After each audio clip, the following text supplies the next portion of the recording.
Let's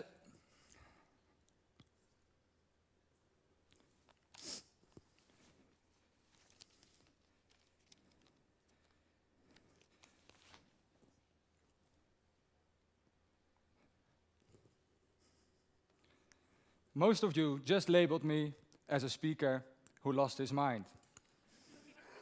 And that's okay. But you did so based on some missing information. You will be able to change how you think about me in an instant, once you realize that this opening was scripted. Labeling me is one thing, but do you know that you also label yourself all the time?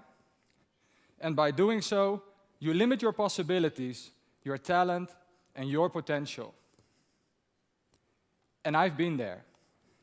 Let me take you back to what turned out to be a life-changing Saturday morning in 2002. I was 16 years old and an aspiring professional soccer player. It's a difficult year until now, because I've only been a substitute. But today might be my lucky day, because my competitor in the team is away on holiday. So there's a serious chance I'll make it into the lineup this week. So I walk into the dressing room and immediately I look to the left where the whiteboard will reveal the starting lineup of today's match. And there it is, for the first time, Wouter van den Berg, number 4. I can still feel the joy and excitement. The team plays a wonderful match and I play one of the best matches in my career. I feel no fear, no anxiety, and even though we lose with 1-0 in the final minutes, we step up the pitch with pride and dignity. Now fast forward 1 week, where the ritual repeats itself, but one thing is different. My competitor is back from his holiday. So will I again be starting?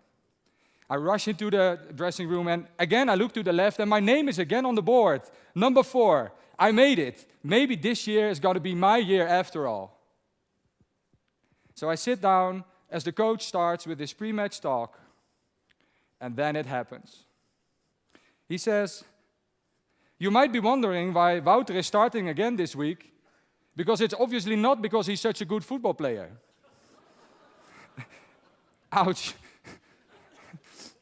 But you know, Wouter is important for the organization of the team, and he does some active coaching.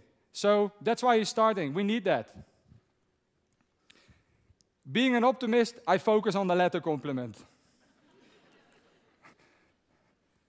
Apparently, I'm important for the organization.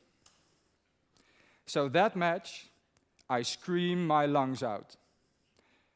I put all my energy in what I just heard was my unique selling point. I played the worst match ever. Not only did we lose, but I was directly responsible for 3 goals scored against us. You see what just happened? My coach, he labeled me as being technically inferior. And in my mind, I started to believe him. Then the mistakes I made during that match proved to me that he was right. So from that point onward, I decided to focus all my energy on my leadership and coaching skills.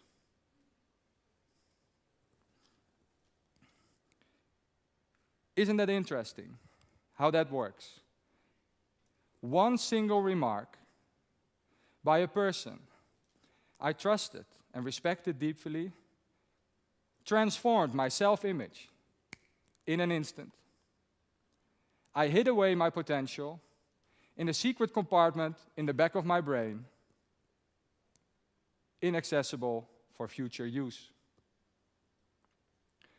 My soccer career ended 5 years later, and I never made it to full professional level. The real question is, was I indeed not good enough to become a professional soccer player, or did I label myself as not good enough? In my search for answers, I completed a PhD in neuroeconomics. Studying how the brain works provided me with valuable insights into the power of self-labeling and how it shapes behavior. The brain is one of the most complex and magnificent organs we have in the body. At least, that's what our brain is trying to convince ourselves. For the 100 billion neurons to function, it only requires the power level of a 60-watt light bulb. And information travels with the speed of 10 meters per second through the roughly 1 quadrillion synapses that make up the neural networks in our brain. When you study the brain, you learn to respect two things. First, everything we think is the consequence of electrical and chemical signals in the brain.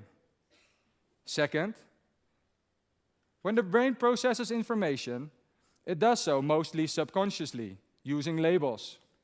These labels function as shortcuts or time and energy savers when the brain tries to make sense of the world. These labels then emerge into your conscious level via those little voices inside your head that tell you that you can or cannot do something. So if these labels are so important, where do they come from? Our labels originate from 4 distinctive life phases. During our first phase, we emerge as a ball of cells from the DNA from our father and from our mother. 40 to 60% of our automatic behavior is directly related to our genetic makeup. Did you ever say to yourself, that's just not me?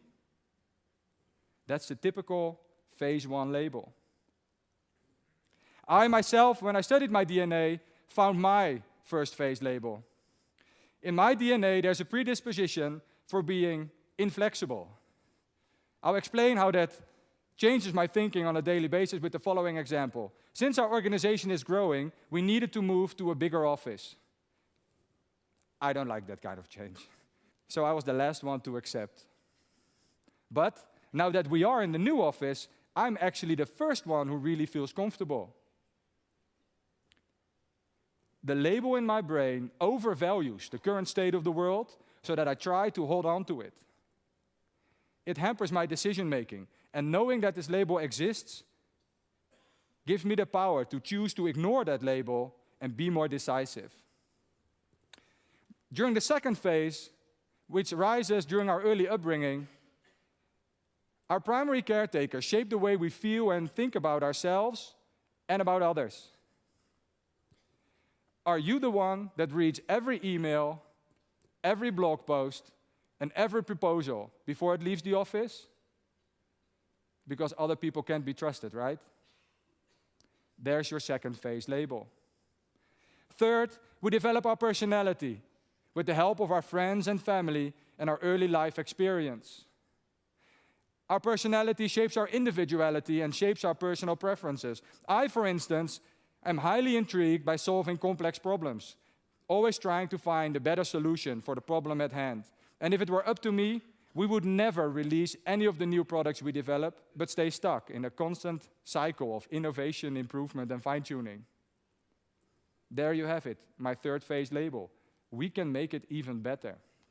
Then, finally, in the fourth phase, we develop our mindset. As our brain reaches adulthood, the prefrontal cortex in the brain becomes powerful enough to facilitate rational and conscious decision-making. Did you also decide to work less in the weekends so you can spend more time with your family? That's the fourth phase label. You decided on what you found important and updated your mindset accordingly. You see how this works? If you know where your labels come from, you are able to transform them and unleash that potential that is locked up in that secret compartment in the back of your brain. So how does this translate into the real world? Since DNA is the beginning of our first phase, I spent the last 8 years analyzing the DNA of over 5,000 professionals worldwide, from junior sales to CEO level. For them, this analysis was a reference point or compass, so you might say, for their future professional development. Because the results I've seen are remarkable. If you know where your labels come from, you significantly boost self-efficacy rating, proactive attitude, and engagement, while significantly reducing an employee's willingness and intention to look for another job. When you are born, you are who you are. But when you grow older, you are who you think you are. So right now, I invite you to peel off those labels that hold you back and transform your self-image into one of happiness, excellence, and performance in an instant. Good luck.